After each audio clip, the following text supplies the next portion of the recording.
I'm going to do the best disappointments, if there is such a thing, of albums from 2020. There were some albums I felt like I wanted to just vent a little bit about that I'm just a bit frustrated with. And first on top of that list is Solster Fear's release, Endless Twilight of Codependent Love. The album before this one was my favourite album of the year. Just a little disappointed to feel like a band with Solster Fear's ability, just amazing singing voice. They've managed to sort of blend their black metal beginnings with a more post-rock / prog rock, that drifts a little bit into kind of Icelandic folk. All of that sounds so good, and yet this is probably one of their worst albums to date. Not bad, but when a band is capable of so much more, it does sort of make you feel a little sad when you hear releases like this and just go, uninventive, not a huge amount of memorable melody. Yeah, just a little sad. They're one of my favorite bands, and this wasn't a great release by any stretch of the imagination. An artist I've been really enamored with in the past, and one who I've also had the privilege of seeing live back when gigs were a thing, is Grimes, now famous for being married to real-life Bond supervillain Elon Musk. It doesn't feel like Grimes is firing on all cylinders on this album. The concept I liked. I love the album artwork for this album. Very substandard from what her previous two albums have been like. Someone who liked Art Angels but didn't feel super enamored with what she was doing, despite the fact that album clearly had a lot of love and had a lot of solid bangers on it. I kind of missed the Genesis era a little bit. Given that the album artwork was a bit darker, I felt perhaps we might be heading back towards something like that. This was just a bit of a missed opportunity in my view, and a bit of a disappointment. An album that I did actually plough a lot of time into was the Haim release, Women in Music Part 3. I really loved the first album by these guys. I feel like on this album they've taken a sideways step. They've kind of gone for a different approach. I didn't hate it. I did actually quite like I Know Alone. The steps are pretty good. I actually was sat here having taken a break actually from listening to Haim, and my neighbours were singing that track. I don't really like the fact that they've included a lot of tracks on this album which just feel like hero worship. There's at least a couple of moments on this album which sounds like Sheryl Crow. There's one track which sounds a lot like Ace of Base, and if you go and watch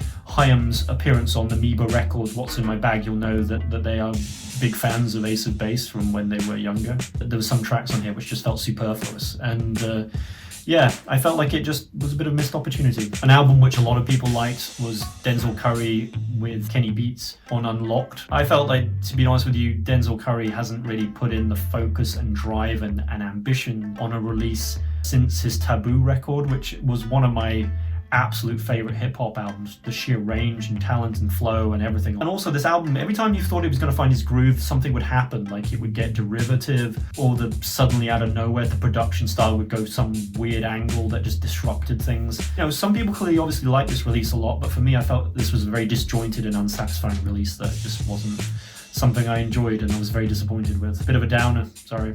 To round off further with 2020 on top of disappointments, I just wanted to run down some albums I just didn't get that weren't for me, which still were recognisably very, very influential releases from 2020, which I felt should get some love. Top of the didn't get list was probably Oronasi Pazuzu's Mester in Kinsey. I've listened to Oronasi Pazuzu in the past, and I've always found them a little impenetrable. And on this album, I felt like they really kicked that impenetrability up another gear, if that was possible. It was clear that this album really, really did it for a lot of people, just not me. And I just wanted to give it a shout out in some ways, because I could still tell that this is a good album. And when someone doesn't get something, or it's like you don't quite understand the appeal of something, when you can still see that there's something there, that's saying something. Kudos to this band, because I think they're one of the most interesting, talented, avant-garde black metal bands that have come along in recent years. And yeah, definitely worth checking out if you're interested in that kind of thing.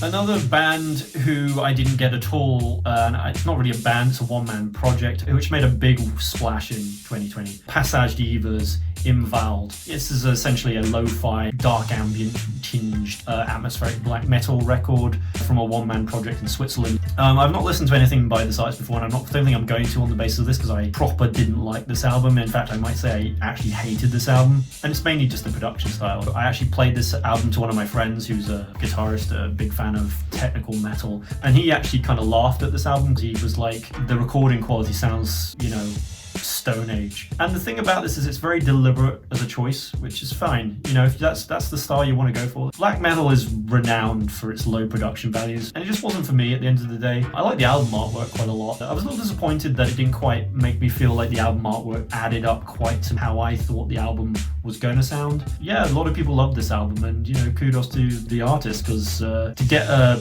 lot of people loving your album when you have such a divisive style is quite something. So if you're interested in anything like, you know, that early Ulva kind of sound, yeah, this is probably one for you. I'd really recommend checking it out, even though it definitely wasn't my thing. Finally, just a little similar to the Oronasi Pazuzu album, except this actually pissed me off. Imperial Triumphant with Alphaville. Yeah, I've actually seen this band live, and I walked out on them because it just sounded like a self-indulgent mess. This album is a further building on their avant-garde blackened death metal a la Portal mixed with jazz elements, and recalling thematically the golden jazz era of sort of New York. The decadence of capitalism was a theme on their last album. To me, it's a bit of an endurance test to listen to this. And yet there were good bits, you know, there were bits I really liked, you know, the bits that probably weren't quite so blendery, that didn't sound like a food mixer with a trombone shoved in it. It sounds a lot more intense than their last album, and that kind of indicates to me that, yeah, if you really like this style, there's probably a lot here for you. Yeah, it sounds like Portal. It's probably the best way to describe it. It sounds like Portal if you shoved more jazz into it. If you like that thing, that sound of that, definitely check this out. It got a lot of praise. A lot of people like this band, and I'm not one of them,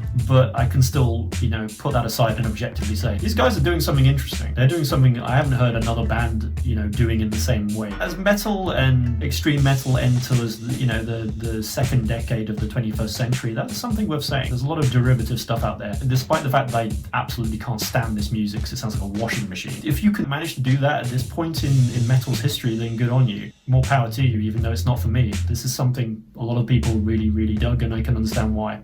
That's the didn't gets of 2020, and yeah, if you enjoyed, I don't know if enjoy is the right word for a cavalcade of things I didn't like or didn't get, feel free to like, subscribe and all that bollocks. Here's to more music in 2021 that hopefully disappoints less.